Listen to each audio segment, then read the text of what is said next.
Hello and welcome to the Harwood Report for December 18, 2018. I am Keith Harwood, the host of the Harwood Report and the founder of Trade Academy. As a reminder, all services and content are provided for educational and information purposes only and are not intended as legal or financial advice. Please take a moment to read through the rest of these disclosures.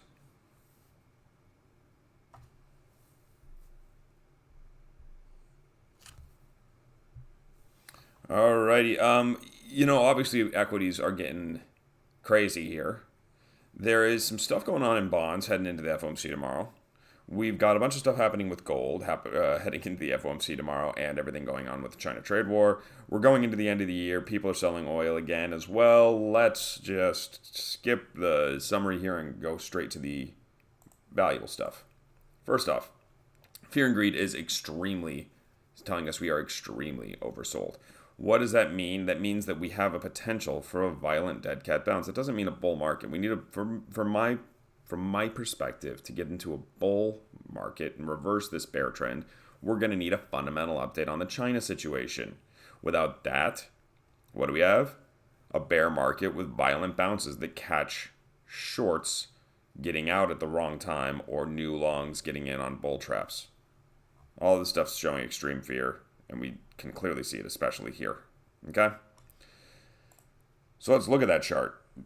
S&P's just got crushed in the last week. So really, everything was starting to look good at the very beginning of December. Everybody thought that we had a sunny disposition. The market was recovering. Then we had a big collapse over about 3 days. A major fall that had a bounce made it look like maybe, just maybe, we were going to be okay. But then we rejected the moving averages and then collapsed again. What is going on here? We're getting liquidation. We're getting light liquidity going into the end of the year. A lot of this stuff is driven by algorithmic trend following selling. Who's buying here? Not a lot of people. A lot of people were probably selling for tax losses. They got to stay out for at least a month. So anybody that was selling at the mid to end November, they don't get to get back in yet. They have to stay out for a month for tax reasons. When do they want to get back in? Probably in January. Now, you may see some buying into the end of the year if the sellers that were happening around here for that tax loss decide that they are ready to get back in for valuation reasons. But tax loss sellers have to stay out for 30 days. So they will, especially if they're ETF driven. Because they could technically go and pick different stocks or ETFs, but there's reasons to stay out, especially when you're getting this falling knife scenario. We get a fundamental bullish update. That can change, because then people that took tax losses are probably even just saying, well, you know what, I'm just getting a discount. I'd rather just get back in rather than capitalize on that tax loss that I was originally trying to capture. Okay. We also see in the VIX that the VIX is battling between a bear market and holidays. Otherwise, this should be up in here. We should be seeing cash VIX in the 30s if we are truly in a bear market here. The other thing I think this is telling us is that this is position liquidation as opposed to people looking for hedges. If people were looking for hedges, they'd be buying vol. They'd be buying puts. The VIX would be higher. So the trend follower isn't doing it via options. They're just short the equities. The long is getting out. Nobody is using, well, not nobody. Some people are obviously using options for leverage, but it's not that people are panicking looking to buy puts, because this is not a liquidation event like we saw in February, where the market was generally short volatility and short puts and long equities. Here, I think the market is not really that long equities, not really short volatility, not really positioned in a problem where this sell-off is hurting them, hurting them majorly. There were some major pain taken in February. This is not the same major pain taken in February. The sectors that I want to focus on for a potential for a bounce is the Qs. So we see that the Qs was had the hardest time making a new low below the November low yesterday. It really held up well. In particular, it was SMH. Really held up for most of that, and you see that the low for SMH was made back in October, and we're not getting that new low. Yeah, we're not making a new high, but this is showing some relative strength. It's up today. People are getting out of that stuff that was bad first. SMH was some of the first stuff to get sold. So you got buyers in SMH trying to maybe cover some shorts there while rotating shorts into other sectors. That starts to tell me that maybe the short is getting as big as they are comfortable with if they are taking off shorts in certain sectors in order to roll them into other sectors. That's what creates that potential for a violent bounce back just off of a dead cat bounce Doesn't mean bull, but if we go back to SPY, we could easily see a move back to 270 just off of short covering. And that's 6%? So a 6% move against you, if you're the short, you start thinking that you need to cover. Bull news comes out, and the market's a little bit overly short here, we could easily then see all the way to 280 in quick order. So we got to watch for a potential end-of-year surprise out of China and the United States, especially because we know that Trump uses the stock market as a barometer for his success. He may want to have this year end on a good note. Something that we need to watch. If liquidity's light next week and we get some bullish news, bullish updates, we could see some violence in the upside. I think we could still see a good dead cat bounce to 270, but we could see a violent move if there's a fundamental update with China. Right now, it's a trading market. I don't think that there's strong positioning needs because these moves are too violent and too short term. So why would I hold a position for months or even weeks if I'm getting 4% moves, 3% moves, even 2% moves on a daily basis in the S&Ps? That doesn't necessarily justify looking for a move that's going to happen over a month. That might be, maybe I can get 10% in a month, but if I can get a 3% move in a day, I'd rather just look at the short-term trades. That doesn't necessarily also fit well with trading options aggressively. If I'm near the lows, I want to find risk. And since volatility hasn't spiked, I could do that via some calls or call spreads, knowing that the market's going to likely see volatility drop into a rally. But beyond that, this is not a great positioning in options scenario. It's a trading option scenario. So using calls for leverage and to find risk when we're near the lows, if I want to play for a bounce, or using puts for leverage and to find risk when we're near the lows, if I think that we can actually get a press down here and see some panic capitulation. But personally, I'm just not seeing a justification for capitulation if I don't see that long position that's in trouble here.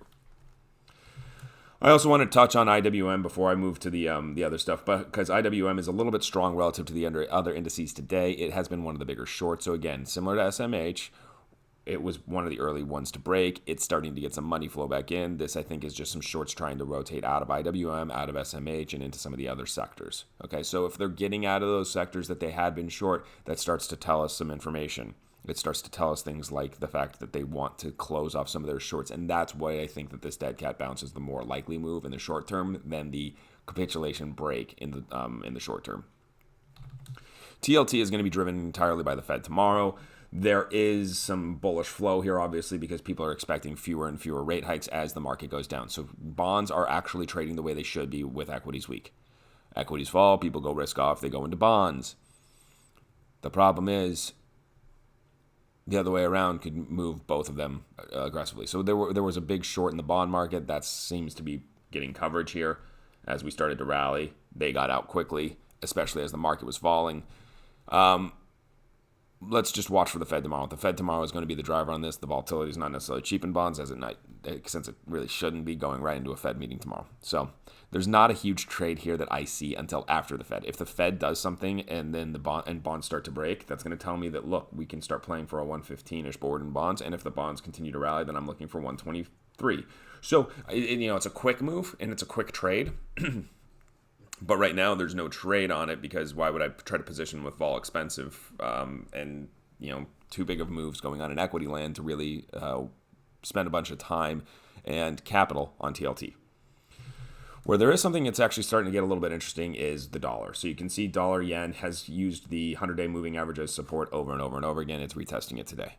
If that breaks through the 100-day moving average and it holds below on the close, I think we're going to start seeing some bearish flow into dollar yen a little bit more aggressively, and maybe see some bullish flow into gold. What you're seeing here in dollar overall is that it's not really breaking that much, but gold I think is going to be more focused on that dollar yen, the risk off parameter, and especially if TLT rallies, we could see gold take out this previous high, and that starts to set up a move towards 123.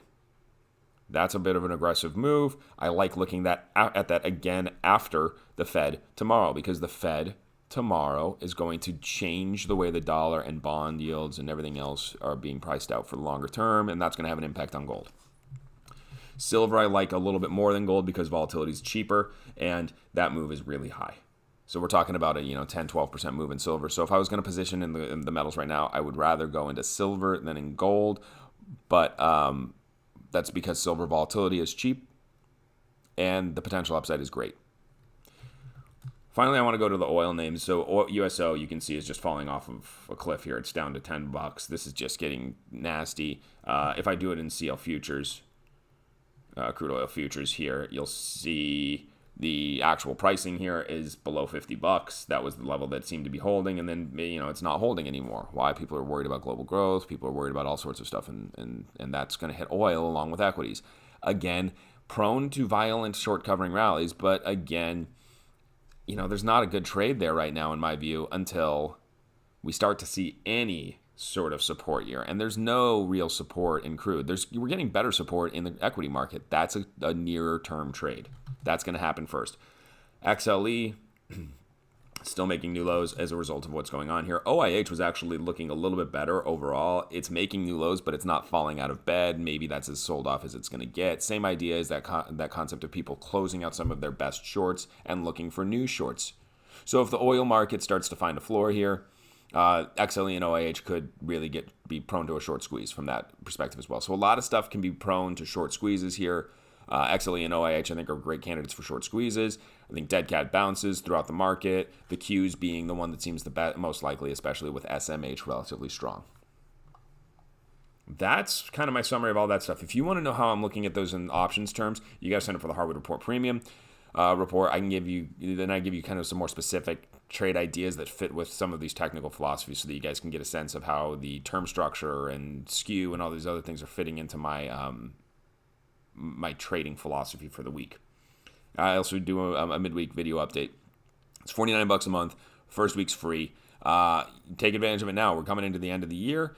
It's a nice way to spend a little bit of Christmas money, perhaps. And since you get that first week for free, there's no risk to you. You're at the page probably to sign up, but go to tradeacademy.co/Harwood Report to sign up. And feel free to email me, keith@tradeacademy.co, if you have any comments, questions, etc. And I'm happy to talk markets with anybody. Thanks, folks. Have a great rest of your trading day, and we'll talk soon.